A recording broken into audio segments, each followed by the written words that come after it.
Alright, YouTube and Fallout community, so Bethesda recently did an FAQ about Creation Club, and with that information we learned that there is potential for them to actually add bigger things to Creation Club along the lines of actual questing and add-ons and DLC.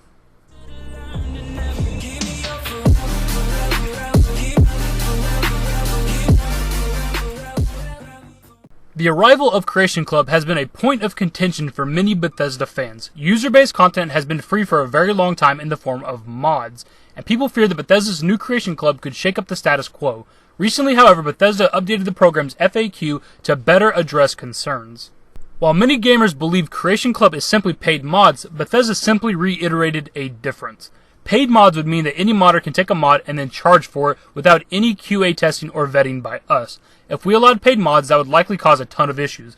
Creation Club content is different because the content goes through the same internal development process as any game or DLC we've done. Internal builds, art, design, sound, FX, QA, translation, etc. Most content is internally created by BGS developers, and some have external creators as part of that. So essentially with that part of the article, they're talking about how it's not exactly paid mods. It's not the same thing as paid mods because they make the shit internally. Like, obviously they have outside developers that help them, but it's made by them. They tested the QA, all that stuff. Everything is made by them for Creation Club. Of course, it's things that already exist in Nexus, but it's not. They're not taking something from Nexus. Like, they're not talking to a modern Nexus and being like, give us your creation. They're actually building it internally. Also, if you guys remember the interview Pete Hines did with Tech Syndicate, I made a video about a part of that video. But in that same interview, Pete Hines explains another reason why it's not exactly paid mods, because they essentially start working for Bethesda. Like, if you have something available in Creation Club, you get paid long term. You don't just get paid per sell. You probably get a portion of each sell if somebody buys something in Creation Club, but that's not exactly how they make their money. They are on, like, essentially on staff of Bethesda, and they make money. According to Bethesda, then, the difference is basically in semantics. To users, the difference doesn't bear as much relevance as it does to devs. Even so, Creation Club content is official and anything considered a mod is not, which is why the developer points out the difference between buying items from the program and receiving them as mods. Creations work across all platforms and versions of the game: PS4, Xbox One, and PC. Creations all work together with each other. Creations are fully translated. Creations do not prevent you from earning achievements. Creations work regardless of load order. Creations can make additions and changes to hard-coded content not generally accessible to modders. So on that part, they're kind of reiterating as to why, again, it's not paid mods. It becomes everything that's in Creation Club is official content for the game. Like, the guns that they have, like right now in Creation Club, they have, like, I think like a shotgun and something else.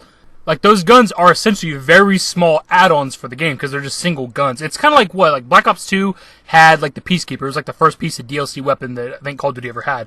Like, it was a single gun that you could buy if you wanted to. Like, it's essentially that. It's like an actual DLC. I wouldn't even call it DLC. It's an actual, like, add-on for the game. Like, look to the DLCs for Fallout 3 New Vegas. Like, each piece of DLC generally adds a good handful of weapons to the game, like to the overall game, right? This is essentially being able to just buy those guns and weapons and armors one by one, instead of just having to buy an entire piece of DLC. Obviously, the shit in Creation Club doesn't belong to an actual huge DLC or add-on for the game, but it'd be essentially along those lines. I mean, there are plenty of games out there that sell weapons as, like, add-ons for the game, and even something like Call of Duty, you can pay actual money for supply drops in hopes of getting new weapons and armors for your characters. It's no different than that shit. I know it feels like paid mods, but it really isn't, because it is official content for Fallout 4 and Skyrim SE. But the most interesting tidbit of the new FAQ may be Bethesda's clarification on which file formats they will use to deliver creations. It reads as follows: a variety of content is currently being worked on for Creation Club. Larger pieces may be released as an ESM like other official plugins. The ESL format is streamlined for content that is relatively contained or primarily reliant on scripts. For all Creation Club content released thus far, Bethesda has been using ESL, light plugins format. Basically, these type of files drastically limit the size of content but help devs deliver them with ease. Apparently, we will also see ESM master files sometime in the future. These are the files that make up the entirety of Fallout 4 and its DLCs. Unlike ESL, these are not limited and could potentially see very large DLC drops for Creation Club, thereby giving console players access to large add-ons. It's simply a matter of whether or not Bethesda will make it happen. So this is the point we really want to talk about today. So to kind of reiterate what that part said, everything in Creation Club so far has been smaller shit that has been using the ESL file format. But Bethesda's been quoted in saying in this new FAQ that they are down to use the ESM, the master file. These are the files that literally make up Fallout 4, and that makes up the actual like DLCs and add-ons for Fallout 4, like Far Harbor and Nuka World. Like this opens up the potential for legitimate add-ons for Creation Club that'll be official content for Fallout 4, like actual other maps, maybe quest lines, all kinds of shit. From what I've heard other YouTubers talk about, like the ESL file format, it has a limit. Like it only goes up to so much. You can only fit so much content in that type of file. Whereas the ESM, you can fit essentially as much as you want, I'd assume, at least as much as like the console can handle. This opens up so much and has so much potential, man. Like, I'm excited for this because the thing is, we've talked about it already, the shit that's in Creation Club is official content. So if somebody comes out with, if they put into Creation Club an actual new location to go discover that has its own quest lines and all that shit, it's no different than Bethesda just releasing themselves. Like, yeah, I know it's like they have modders and other people helping them make this shit, but it goes through Bethesda's development process. It's no different than Bethesda releasing this by themselves. You have to pay for DLC, right? Like, Far Harbor's not fucking free. Nuka World wasn't free. Automatron, the contraptions, none of that shit was free. You had to pay for that as well, which is why you gotta pay for this.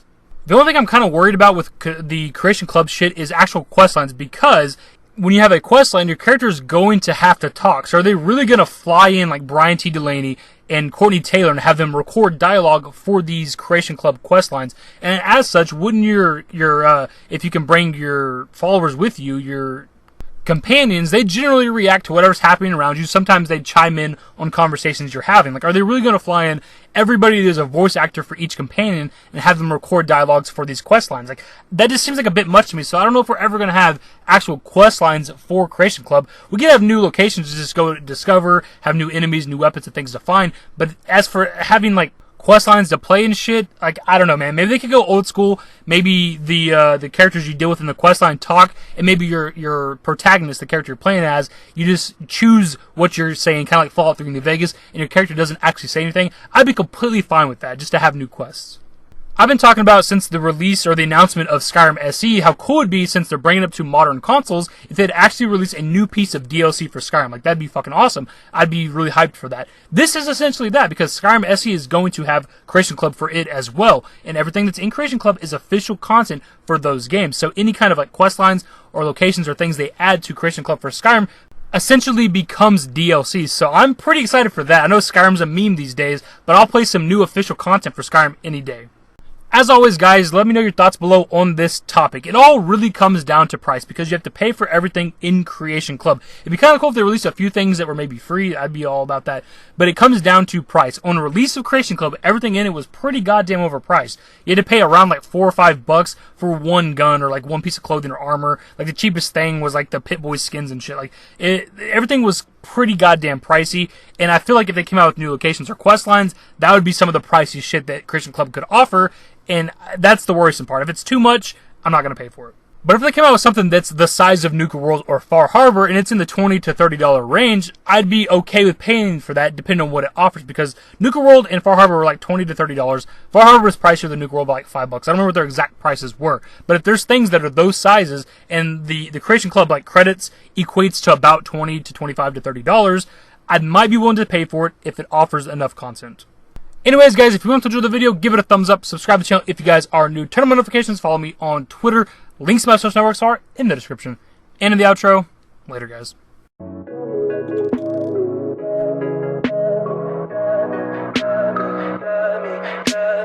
Tell me pretty lies, look me in the face. Tell me that you love me, even if it's fake, 'cause I don't fucking care.